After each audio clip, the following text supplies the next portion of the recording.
भाऊ, काय सांगाल? आज विमान अपघातात अजितदादांचा मृत्यू झालेला आहे. अजितदादांचा दुर्दैवी मृत्यू झाल्याची बातमी सकाळीच टीव्हीवर पाहिली. धक्का बसला. दादा आणि मी 1991 पासून तर आजतागायत एकत्र राजकारणामध्ये काम करत आहे. त्यांच्या जीवनातले अनेक पैलू मी जवळून पाहिलेले आहेत. स्पष्ट वक्तेपणा आणि घेतलेली भूमिका न सोडण्याची त्यांची भावना, नेहमी ते आपल्या वाक्याशी म्हणजे जे बोलले त्याच्याशी प्रामाणिक राहिले. अनेक वेळा त्यांनी या महाराष्ट्राच्या राजकारणामध्ये चांगले निर्णय घेतले. खासदार म्हणूनही त्यांनी उत्कृष्ट काम केलं. असा राजकीय प्रवासामध्ये त्यांची दिवसेंदिवस अशा मुख्यमंत्र्यापर्यंत जी वाटचाल झाली ती विलक्षण आहे. त्यांची कामकाजाची पद्धती ही एक आदर्श पद्धती होती. दिलेला शब्द पाळण्याची त्यांची भूमिका होती आणि जे होईल ते स्पष्टपणे होण्यासारखं असेल तरच ते सांगायचे, नसेल होण्याचं तोंडावर सांगायचे की होणार नाही. याच्यामध्ये विनाकारण शक्ती खर्च करू नका.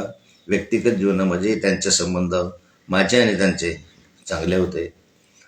पण असा एक राज्याचं नेतृत्व जे भावी कालखंडामध्ये मुख्यमंत्रीपदापर्यंत जाऊ शकलं असतं, अशा नेतृत्वाचं आज अस्त झालेलं आहे. आम्हाला तर धक्का पोहोचलाच, पण महाराष्ट्राची आणि देशाची पण खूप मोठी हानी झालेली आहे.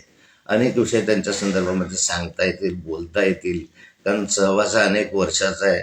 मी विरोधी पक्षनेता होतो, ते सत्तेमध्ये होते, आजही ते आमच्या बरोबर आहे आणि घड्याळावर एकत्र लढण्याची भूमिका माननीय शरद पवार साहेबांनी परवा जाहीर केली. म्हणजे ज्या जाहीर केली त्याच्यानंतर अधिक बळ या संघटनेला मिळेल असं वाटलं होतं, पण अशा क्षणामध्ये त्यांचा दुर्दैवी मृत्यू झाला.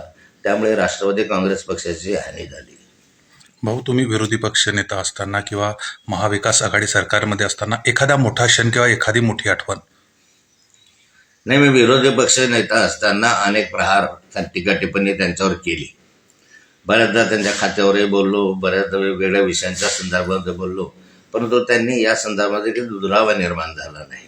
त्यांनी जी टीका आहे ती विरोधकांची टीका आहे आणि विरोधक टीका करणं स्वाभाविक आहे अशा स्वरूपाचा विचार मांडत त्यांनी संबंध कधी बिघडू दिले नाही.